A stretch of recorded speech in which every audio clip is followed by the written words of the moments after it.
The pads are back on in Oxnard, and the physicality for the Dallas Cowboys is taken to another level. Get a up-close and personal look of the offensive and defensive lines in their first padded practice of 2022 right now on Training Camp Live.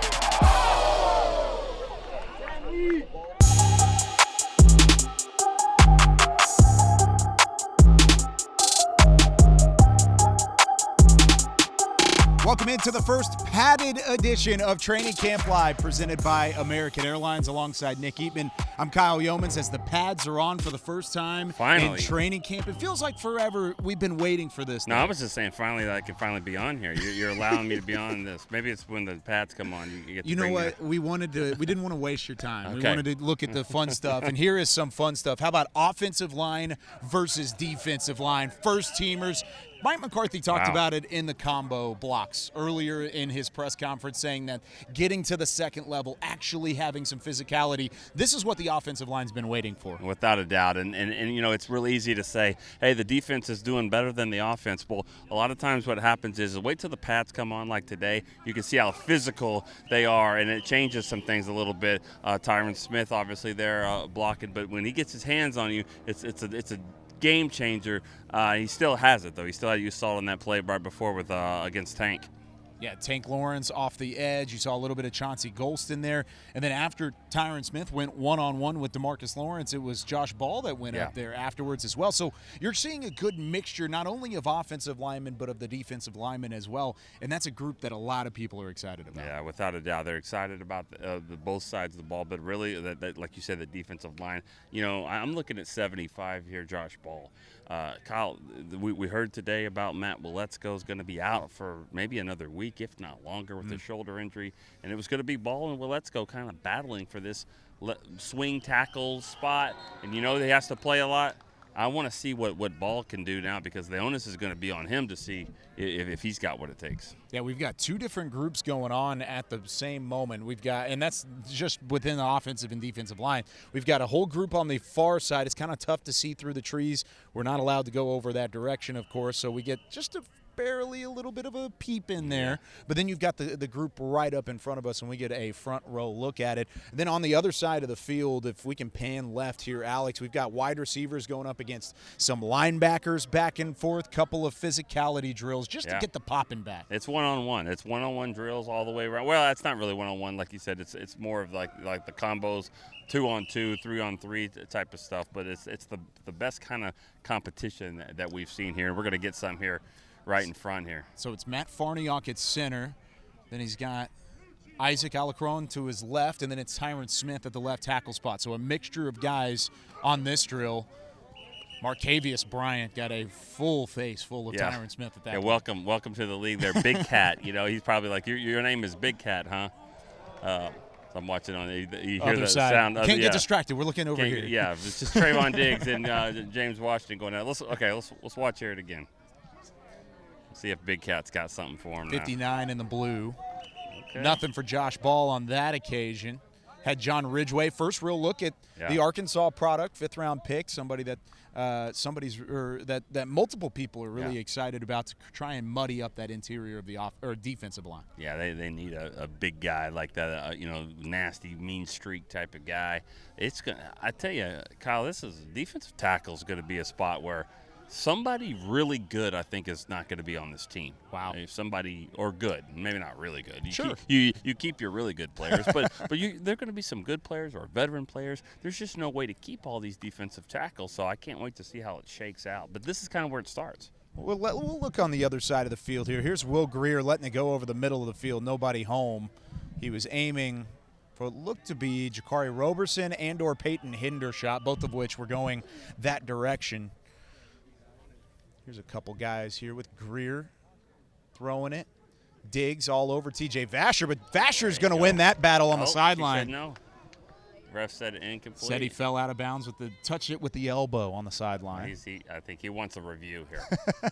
I don't know if he'll get it at this point in the season. Everyone's seen the highlight TJ did the other day, but I mean, he's got to make catches like that as well. Not just jump ball plays. Here's some more physicality across the field. There you see Quentin Bohanna getting after it. I was up against Zach Martin, Bohanna, and Zach Martin. What do you expect? You mentioned defensive tackles. Do you think he has an opportunity to get in the rotation? Yeah. Yeah, I talked to Leon Lett about him a couple of days ago, and he said that he was Bohanna's the guy he's really the most intrigued with. Let's see if he makes that year 2 jump that everyone talks about. He thinks he has a chance to really do that. He slimmed down even more. He slimmed down last year, then kind of ballooned back up a little bit to close to this 340 range. He's back into like 328, 330. I mean, it's funny how you trim down to 330. Here's another look right in front of us. Farniok, Josh Ball, Alacrone. You had Ferguson on that offensive line, and they did a pretty good job. Yeah, they did. That's twice now we've seen out of Josh Ball. But these defensive ends in front of them. Well, first it was Bryant, then was it Tafua? Yep. Here's Tristan Hill there, too, also in the interior. Watch him. Watch Tristan Hill. He'll make a play.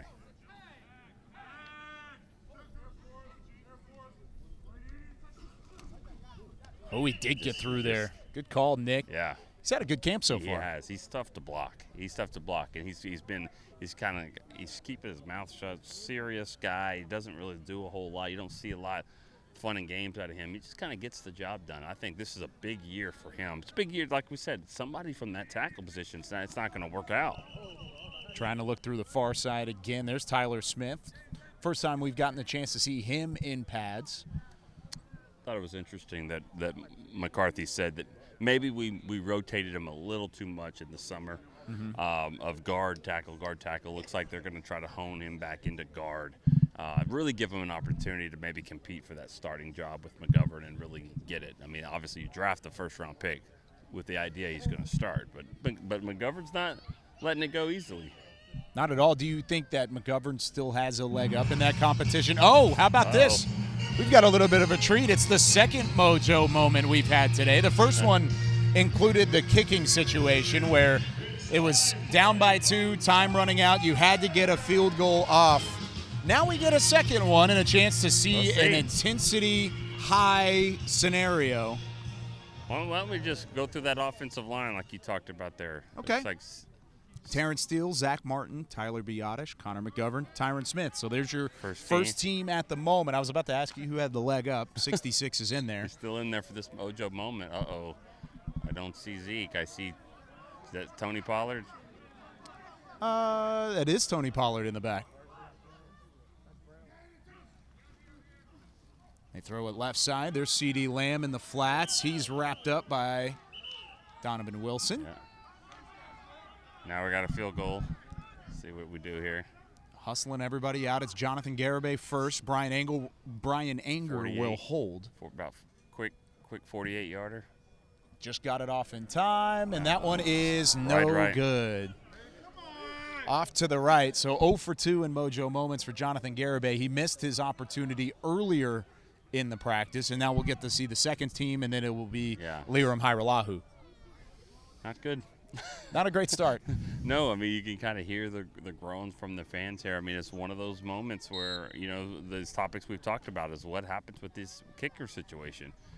And the thing about it is they can go find the kickers anywhere. I mean, you want to develop this guy. He's young, but the patience probably won't be here too long.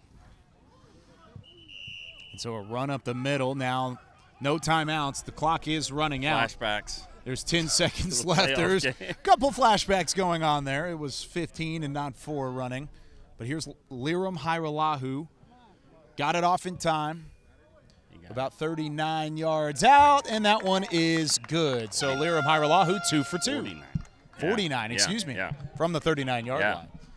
So now following the Mojo moment, we head into team periods as it's a full 11-on-11 momentum shift into a little bit less intensity, but now you get to see the run game. You wanted to see Zeke a little bit earlier. There he is. Yeah, that's what happens when the pads come on. You get a chance to kind of even things out a little bit. Let's see what the running game does. Of course, they always run to the end zone, makes it look like a score. But I don't know if the camera caught it, but Zach Martin and might have been Osa was on the ground. It's like that's the one thing. Stay up. And even though the pads are on, they're not tackling just yet. First team stays out there, especially with the offensive line. Dak Prescott goes under center. Little play action. Now over the middle, he's trying to find C.D. Lamb. He's got it. He was covered closely by Malik Hooker, but ultimately made the grab. Look at J-Rod Curse, though. J-Rod Curse wants CD to know. He's like, no, I could have got you. He's pointing at him. He's like, if this was a real football, I would have got you. Of course, he probably would have been a fine. But yeah, that's a great catch over the middle. But man, Curse was like one to light him up. Good throw from Dak too, fitting it in a tight window. Wasn't a whole lot of room to work. Now it's Vasher out there at receiver. Of course, you see Dak under center again. Noah Brown out there as well. Man in motion. They give it to him. Is that, I believe that's Tony Pollard. Yeah. Little fly sweep around. Yeah, Pollard's like, oh, I see you giving these to Turpin. Like, hold up now. I've been trying for 3 years to get the ball now. Give me this play. I've seen that a lot, these sweeps. You get the running backs involved, a couple wide receivers involved, and then you mentioned the speed of Turpin as well. They did it a lot last year. They did a lot of fakes. They didn't give it to him, though. That's the one thing about it. You look at the Rams and Sean McVay's offense. If you're going to do all these fakes, you got to give them the ball sometimes. I think that is we'll see that more, a little bit more of the sweep runs. So now Cooper Rush handing it off. Quick run game, nothing crazy at the moment. We're going to stick with it one more time. Maybe this will be a passing play, but this will be our last play of the day. Let's make a prediction. What's going to be? What do you think? What do you think? Oh, yeah. It's always going to be Noah Brown. Okay. Noah Brown, every 85 time I see in him the there, white. Yeah. Dak loves throwing to him. I'm going to go with Noah Brown. I'll pass the Brown here. Well, it's Cooper Rush at quarterback, so that may change something. Okay. You know what? But it is Noah Brown on Nashawn Wright. With him, Stick with it. T.J. Vasher's going up against Kelvin Joseph. That's been a fun battle at training camp so far. See if they throw it here. Running play now. No, little play action. Noah's wide open. Noah Brown. What a snag. Fingertip grab, and what a call from Nick Eatman. There we go. He dragged the feet as well. He had the fingertip snag on the sideline, and then as his momentum carried him out of bounds, he was able to get the foot down.